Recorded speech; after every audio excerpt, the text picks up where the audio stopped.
falsche Richtung. Und Junge.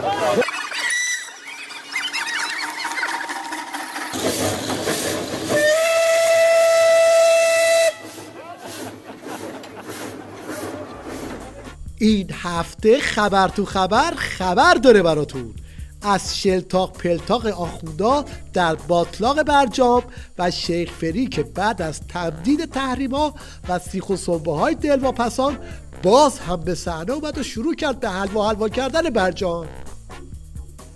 فقط که تو برجام نبود ما پیروز شدیم، تو اوپک هم ما موفقیت به دست آوردیم، در خرید هواپیما هم موفقیت به دست آوردیم، در محصولات کشاورزی هم موفقیت و افتخار به دست آوردیم، در صحنه‌های دیگر هم ما موفق خواهیم بود. حالا ملاحظه کنید ببینید توی تیویریش چطوری پنبه‌های شیخ فری رو رشته میکنن و زیرا به دست آوردهای دوغکیش رو میزنن. دعای آخر: خدایا کشور ما را از شر فقر، بیکاری، تورم، اختلاس، خرافات، فساد، اعتیاد، طلاق، جهل و تعصب بیجا، تبعیض، اختلاف طبقاتی، پراید، روغن پال، نمایندگان بی‌تفاوت و ادعای سرکاری برخی از مسئولان، قاچاق، سریال‌های تکراری، اینترنت، مخابرات، مزاحمت‌های تلفنی، بنزین آلوده، ترافیک، آلودگی هوا، آلودگی آب، گرانی، خشکسالی، گرد و خاک و ریزگردها، طوفان و سیل یهویی، زمینخواری، حقوق‌های نجومی، مدیران همه چیز خوار، داعش و سایر بستگان وابستگان محفوظ به لطف و کرمت بفرما. آقا مادر. البته شیخ فری خیلی زور میزنه که ماشین نظام رو روبرا جلو بده، اما زودی تقش در میاد. باشه خدا پیای چی با شما چی می‌کنید؟ خیلی سرشار کنیم. نکن رئیسی. نکن باشید. نکن باشید. آقای رئیسی، آقای دخان ماشین جان. نکن بابا ماشین کشیمون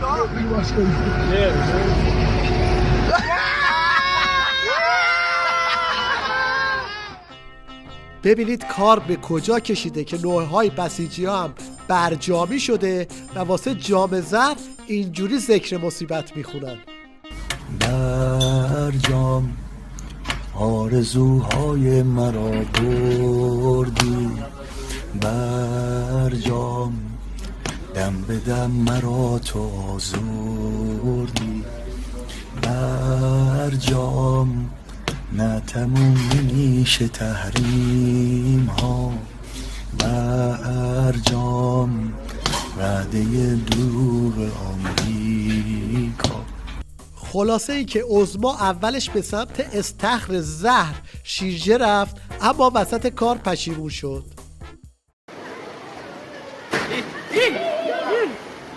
حالا وسط این مصیبت تمدید تحریما بحث حقوق‌های توپل مدیرای حکومتی هم داغه و آخوندا زور میزنن تا شاید یه جوری این قضیه رو ماسمالی کنن. قرار از حقوق بازنشسته ها که چندان تناسبی با خرج و برج روزمره ندارد هم تکانی بخورد. دولت هم 40,000 میلیارد تومان به صندوق‌های بازنشستگی کمک خواهد کرد. در مقابل این حقوق‌های لاغر، حقوق‌های توپل بعضی مدیران بنگاه‌های اقتصادی هم دغدغه ذهنی خیلی از مردم شده. 93,470 نفر از مدیران حقوقشون رو بررسی کردن. همه کسانی که بیش از 20 میلیون تومان دریافت کردند که البته سقفش 60 میلیونه و تعدادش هم خیلی محدود 11 نفر بود، همه اینها که جمع زده شد، چه کسانی که مطابق قانون این پول دریافت کردن، چه اونهایی که غیر حق و قانون اینو دریافت کردن، همه اینها جمع شد به 33 میلیارد تومان. یکی از بدشانسی‌های آخوندا تو دوران پسا زرخوری اینه که خالی هم نمیتونن ببندن، چون باند رقیب مچشون رو میگیره و پتهشون رو میریزه رو آب. کسی که حقوق 10 میلیونی گرفته واقعا نمیدانه چند درصد مردم ما زیر خط فقرند؟ واقعا این لقمه از گلوش فرو میره یا نمیره؟ این کوچک نمایی هم خود دروغ است. آقا سریال اون نماینده مجلسی که دزدی‌های من صادق لاریجانی رو کرد همچنان ادامه داره. یعنی همینجوری زنجیره‌ای دارن براش پرونده میسازن. هیئت نظارت بر رفتار نمایندگان بر رسیدگی قضایی به پرونده‌های جنجالی نماینده تهران رأی داد. دبیر هیئت نظارت بر رفتار نمایندگان با اشاره به جلسه امروز این هیئت درباره پرونده‌های شکایت از محمود صادقی نماینده مردم تهران گفت شکایت دانشجویان بورسیه از جمله پرونده‌های شکایت از نماینده نامبرده است که طبق نظر این هیئت برای تعیین تکلیف باید به دستگاه قضا فرستاده بشه.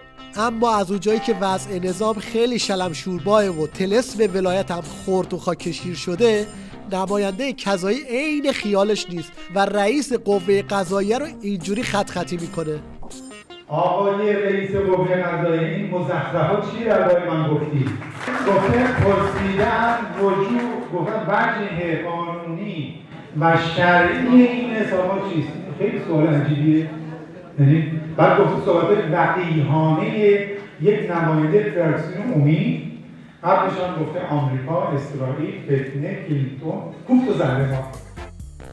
خلاصه این که وضعیتی شده که آخوندها و باقی اراذل و اوباش حکومتی یک به یک باید کله بشن تو باطلاق و خلاص.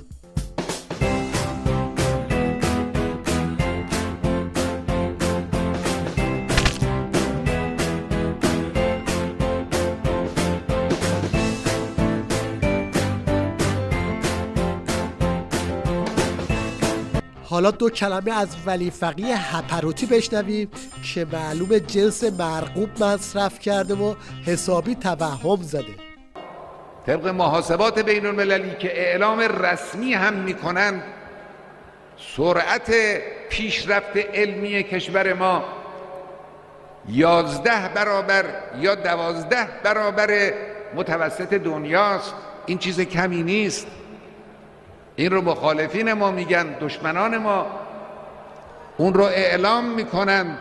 امروز جوانان دانشمند شما در بیش از 10 رشته مهم درجه اول علمی و فناوری کشور اونچنان پیشرفتی کرده اند که در ردیف‌های اول دنیا، یعنی در ردیف‌های کمتر از 10 دنیا قرار گرفتند. این ولی فقیه مشکلی داره، اونم اینه که زهرخورده طلسم شکسته زوار در رفته است. واسه خاطر همین هر کی از راه میرسه یه چیزی بارش میکنه. مثلا ببینید این نوچه رفسنجانی چطوری زیرا به همین حرفای عظما رو میزنه. ما بدبختی که داریم، ما مشکلی که داریم این هستش که علالدوام برای خودمون دست گل میفرستیم، علالدوام واسه خودمون تاج گل میفرستیم.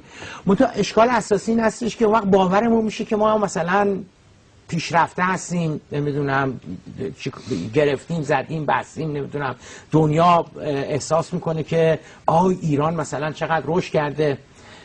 قدیمی ها میگفتن یه بابایی بود اسمش گذاشت، اسم پسرش گذاشت رستم، بعد میترسید صداش بکنه. ما واقعا خودمونم باورمون شده که ما مثلا به لحاظ علمی مرزها رو شکوندیم. همینه دیگه، باری که نیشش رو بکشن میشه بازیچه دست بچه ها.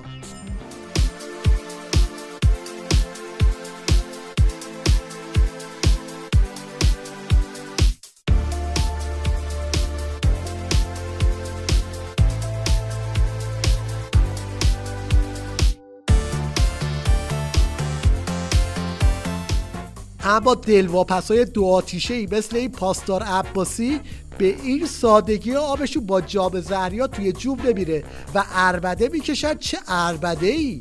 بعد از اینکه ریشه شما لیبرال های وطنی رو خشکوندیم، حتما انشالله برای شهادت این بار ما اسرائیلی ها ما هم اعزام میشیم. شما یه شهید تو جبهتون ندارید، یه مرد تو جبهتون ندارید، یه آدم بزرگ ندارید. ما 1000 تا شدیم. با کی؟ با سری و قلم؟ با زیبا کلام میخواد برید به جنگ با حسین فرنگون.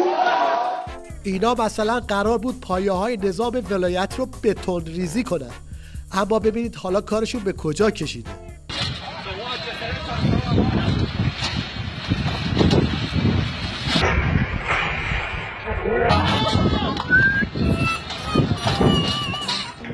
نوبتی هم باشه نوبت سکانس تاثیرگذار و طبیعی هفته است که اشک هر بیننده‌ای رو در بیاره.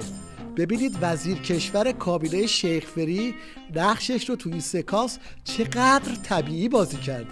یه جمله‌ای رو گفته بودید درکش برای برخی‌ها سخت بود که وزیر کشور گفته بودن من 3 بیکار فوق لیسانس در منزل دارم. هنوزم بیکارم؟ بله. فرزندانتون؟ بله بله. دخترن یا پسر؟ دختر هستن.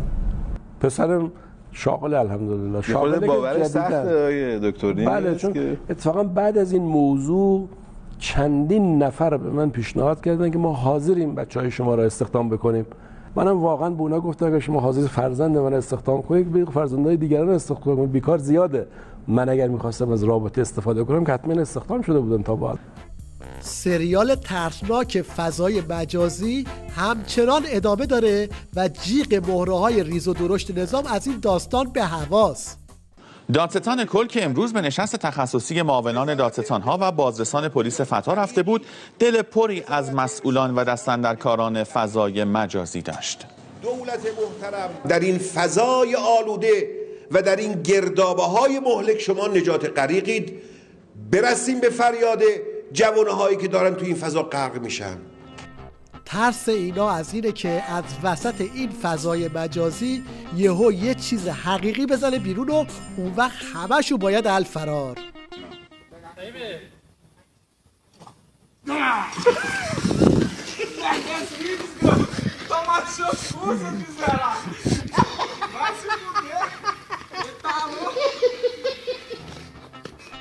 تیوی ریش یه برنامه درست کرد که توش فیگور بحث آزاد و مدرن بگیره. یه نفر اون وسط بند رو آب داد و نشون داد که وسط راه انداختن همین برنامه نیم بند چه شرایطی میذارن. ما داریم به سمت اسلام میریم. این واقعیتیه که من به عینه دارم تو اجتماع میبینم. از من عوام بگید تا یه بدنه حکومتی داره به سمت یه دعوایی با خودش میره که آقا تکلیفم با خودم چیه. من هنوز اینو نفهمیدم. به سمت مدرنیته شدن چی؟ به نظر شما به سمت مدرن شدن داریم حرکت می‌کنیم؟ نه من به جرئت میگم 35 سال استاپ کردیم، درگیریم. به من زنگ زدن گفتن مطمئنم یه تیکر هضم می‌کنی. به من زنگ زدن گفتن آقا لباس آستین بلند بپوش، نمیدونم اگه خانمت میاد نمیدونم چادر بپوش و فلان. ببین ما از خودمونم نمیدونیم چی می‌خوایم. این یکی دیگه بدون شرحه، یعنی قضاوتش با خودتون. 2 شیشه رو که معمولا توی خونه همه عزیزان شیشه پیدا میشه، این شیشه ها رو بشورن، بعد سر شیشه ها رو باز کنن، وارو بکنن، این شیشه های خالی رو روی شعله گاز حرارت بدن که ضد عفونی بشه و بعد یه دونه پرتقال رو نصف کنن، نصف پرتقال رو توی این شیشه، نصف دیگه‌ش رو توی اون شیشه بزنن.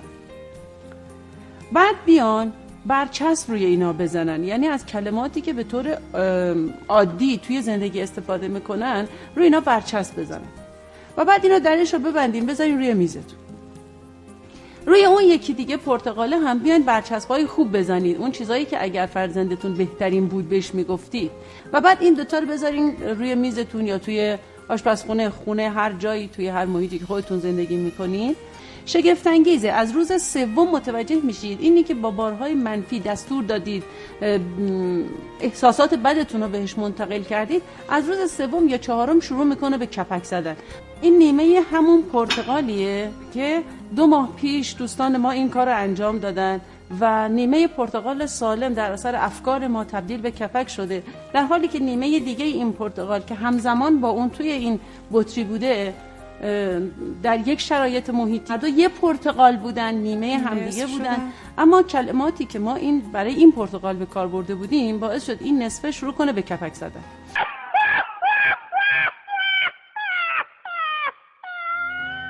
در پایان توجه شما رو به یه بازی به ظاهر ساده جلب میکنیم که به سرعت همه رو شگفت زده میکنه. مگه میشه آخه؟